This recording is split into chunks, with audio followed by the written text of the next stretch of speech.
Siguro ay naghahanap ka ng malupit na libreng editing software, kaya ka napadpad sa channel ko. Well, swerte mo kaibigan. Sa video ito ay tuturo ko sa inyo kung paano i-download ang DaVinci Resolve, ang isa sa pinakamagandang editing software sa balat ng universe, at para makapag-edit din kayo ng mga video tulad nito. Kung gusto nyo, isabayan nyo ako sa pag-aaral ko ng mga editing tips and tricks, softwares, etc. At sabay-sabay natin siyang aralin mga kaibigan, no? And now, for my favorite part mga kaibigan, Maestro, please roll the intro!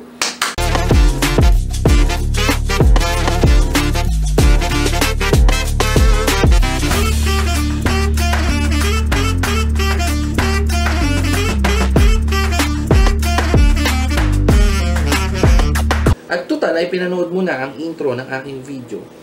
Malaking tulong po kung kayo ay magsusubscribe din, no?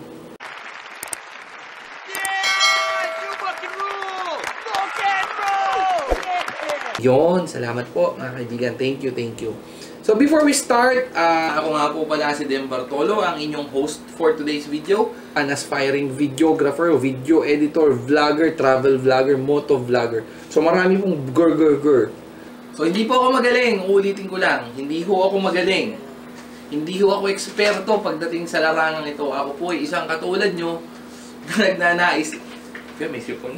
So yun, ako ho ay isang normal na tao katulad nyo na nag-aaral lang po at gustong matuto ng mga editing kineme. So bago natin ma-download ang pinakamalupit na editing software sa buong sanlibutan, ay kailangan muna po natin malaman kung ano ang system requirements, no?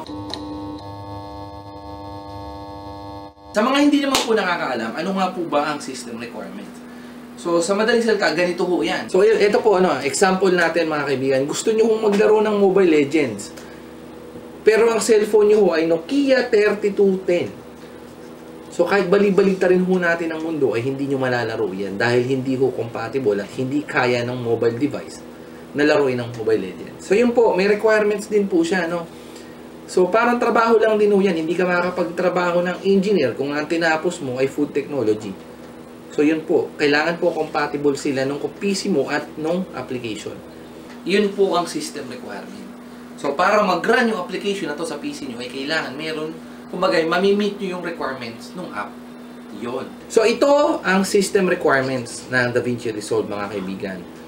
Scroll down lang ako, ha. So, hindi ko na siya iisa-isahin. Hindi na natin di-discuss lahat yan kasi hindi naman po tayo tech channel. Mahalaga lang po ay meron kayong reference kung ano ang requirement po niya. So, in short, medyo kailangan mo ng high-end PC to use this software. Well, expected na po natin yan, no? Sa pag-video editing, kasi po, sa video editing po kasi mga kaibigan, kailangan mo talaga ng malakas na PC to render animations, effects, on top of the video pa. So, kailangan mo talaga, expected na po talaga na magandang PC yung meron kayo.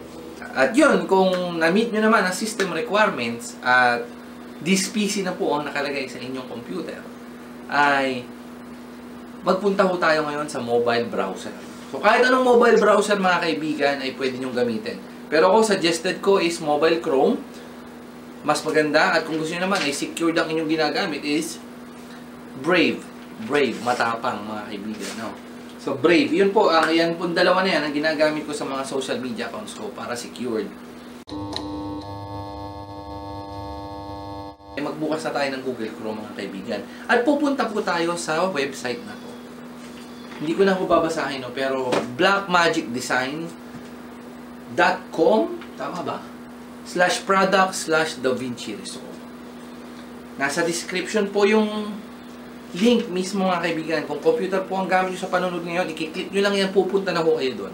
Pero teka, total po ay nandyan na kayo sa description ng ating video. Isang like naman po mga kaibigan. Tapos mag-subscribe na rin po kayo. Napakalaking tulong po niyan sa ginagawa kong ganito, no, mga kaibigan.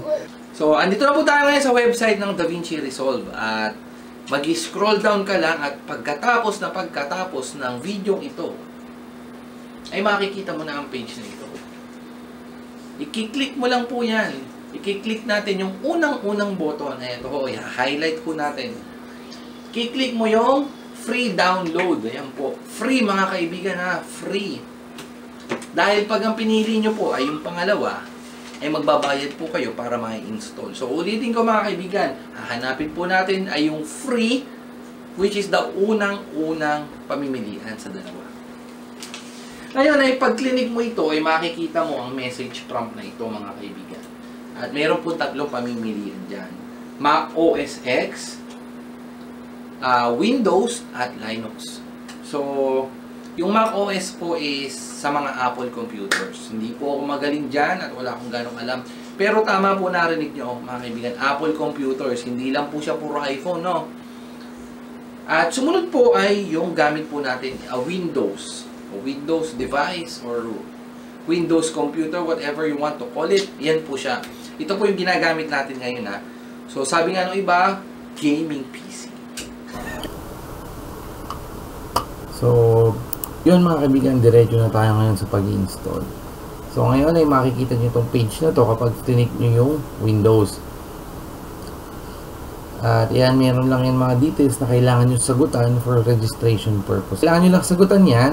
So ako, sagutan natin auto-populated naman kasi nag-register na ako beforehand. So ngayon mga kaibigan, ko-complete lang natin to. And then Philippines, street, city.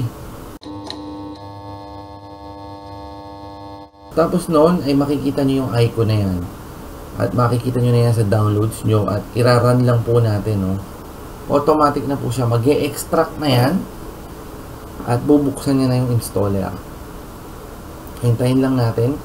Yan. So yan, makikita nyo na yung install option. Ako ini-install ko rin yung Fairlight Audio. Yan, minimize natin lahat. Tapos, check mo itong Fairlight Audio. As install. Ayan. Tapos magra-run yung application mga kaibigan. So yan.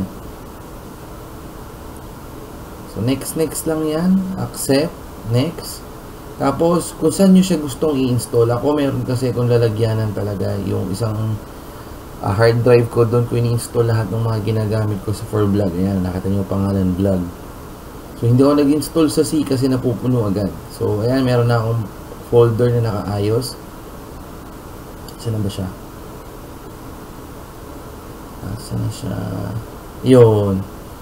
Tapos, yan. Next na lang. Install. Yan. So, medyo matagal yan. At bibilisan na lang natin para hindi ganun kahaba ang video natin, mga kaibigan. Ang tagal, oh.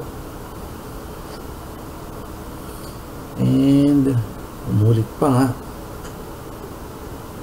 Pero mabilis lang yan, mga kaibigan. Saglit na saglit lang yan i-install.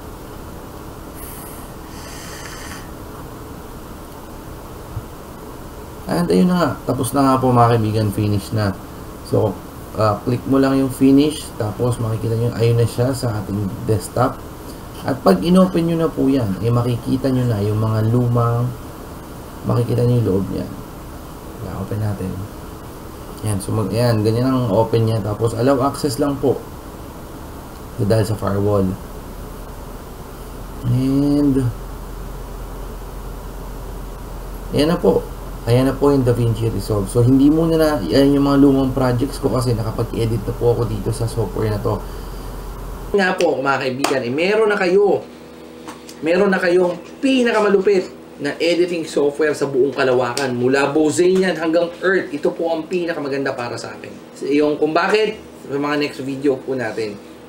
Pero sa ngayon, total na-install na ho natin, ay tatapusin ko na ho yung video. Hanggang dito na lang muna po tayo. Hindi na ho tayo magda-dive deep into sa mga dun sa mga components ng editing software na to. So masyado na ho kasi mahaba yung video natin ngayon. So that is for the next episode. Ito po yung editing software na gagamitin natin sa mga tutorials natin moving forward. Salamat po sa panonood mga kaibigan. Hanggang dito na lang po. Kung kayo ay nag-enjoy at may napulot kayong kakarampot na kaalaman dito sa video ginawa ko ngayon, please do subscribe to my channel. It will help us create more videos like this. And before we end this video mga kaibigan, always remember, wag po kayong madamo sa inyong nalalaman. I-share mo din sa iyong mga kaibigan. And again, I am your host, Dem Bartolo, and thank you for watching my video. Bye-bye!